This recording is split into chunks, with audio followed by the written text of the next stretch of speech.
quand les adjectifs de couleur jouent à cache-cache avec la grammaire.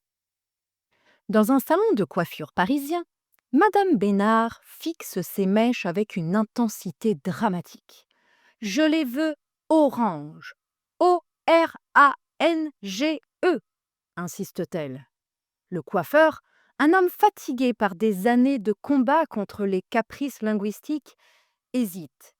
Vous êtes sûr? Pas orange, O-R-A-N-G-E-S?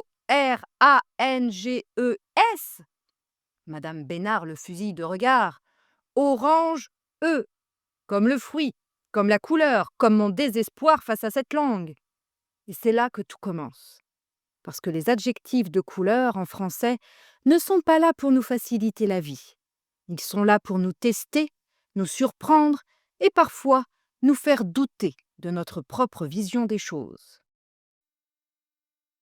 Imaginez un marché où chaque couleur a son propre stand et ses propres règles.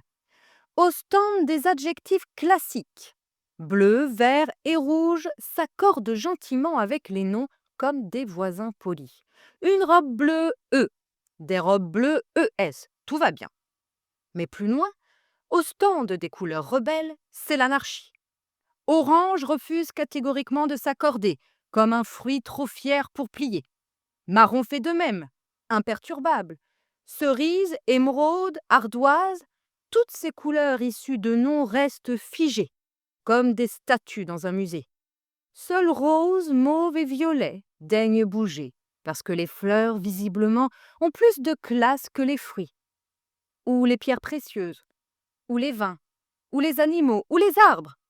Ce n'est pas tous les jours qu'on voit des stands aussi colorés sur un marché. Par ici, un stand ébène, par là un stand caramel. Regardez là-bas, un stand Bordeaux. Et de l'autre côté, un stand saumon. Et puis il y a châtain. Lui, il s'accorde. Mais attention, en nombre, pas en genre. Pourquoi? Personne ne sait. Peut-être parce que la châtaigne est un fruit timide qui aime les terminaisons.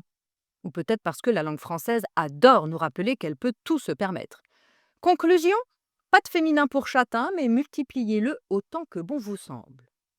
Oh, la fleuriste! Bonjour, madame! Vos roses sont magnifiques. Elles sont écarlates. S. Mon compliment a fait rougir ses joues. Elles sont devenues vermeilles. S. Plus loin, un stand attire mon attention. Couleur à nuances. Ici, bleu clair, rouge vif, vert pâle sont exposés comme des œuvres d'art. Personne ne les accorde. Ni la couleur maîtresse, ni la nuance. Mais pourquoi? Encore une fois, il n'y a pas vraiment d'explication. Peut-être parce que clair et vif ne sont que des ombres, des intensités. La couleur principale garde le contrôle comme un chef d'orchestre qui ne lâche jamais sa baguette. Un peu en retrait du marché, dans un atelier en désordre, un peintre hurle après ses tubes de peinture. Pourquoi bleu-vert ne s'accorde jamais? Il agite un pinceau vers un tableau où des costumes bleus EU vert T sont peints en gros caractères. C'est une question de trait d'union, lui murmure son assistant. Comme un couple soudé par un contrat invariable quoi qu'il arrive. Le peintre grogne et se tourne vers un autre tableau. Rouge et vert. Là, là les couleurs s'accordent, libres, indépendantes. Ah, le et, soupire l'assistant. C'est comme un divorce. Rouge et vert, chacun reprend son indépendance.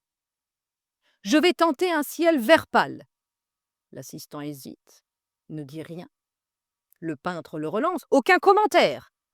Au singulier, non, mais sachez qu'avec un nom pluriel, un adjectif de couleur, plus un adjectif qualificatif, pâle, clair, vif, ni l'un ni l'autre ne s'accordent.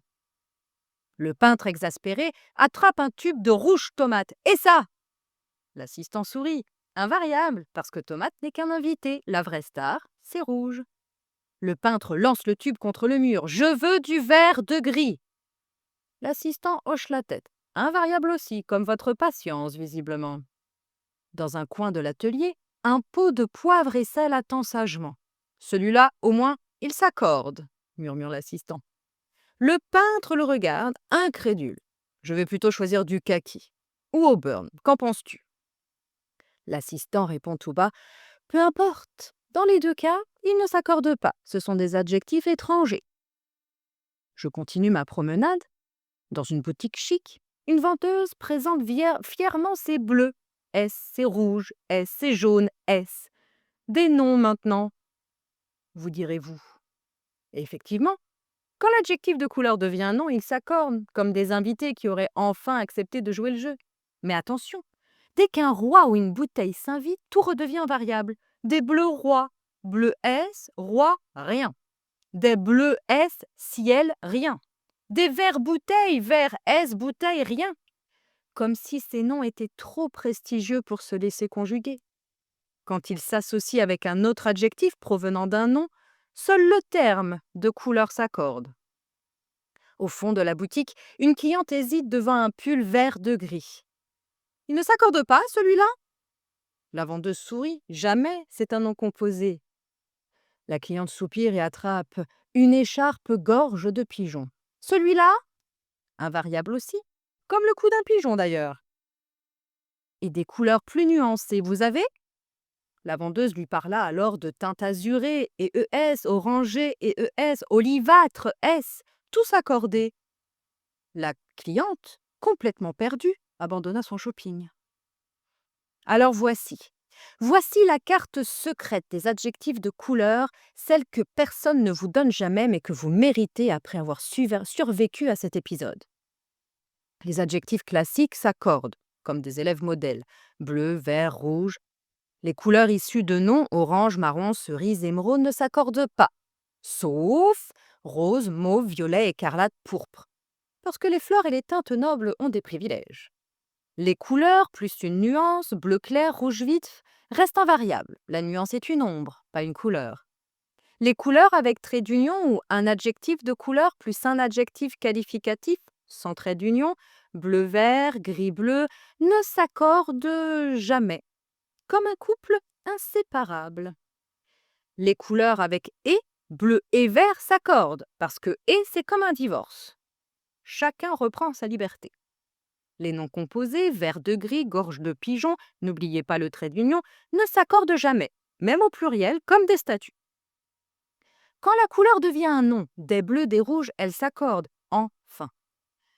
L'adjectif de couleur, suivi d'un nom devenu adjectif, des bleus rois, la couleur s'accorde, des bleus S, le nom reste invariable, roi, R-O-I. Et voilà, vous savez maintenant ce que peu de gens osent avouer. Les adjectifs de couleur sont des anarchistes. Et une fois qu'on connaît leur code, on peut enfin jouer avec eux. Alors la prochaine fois que vous verrez un pull rouge tomate, souriez, parce que derrière cette couleur se cache une histoire. Et c'est ça, la magie du français.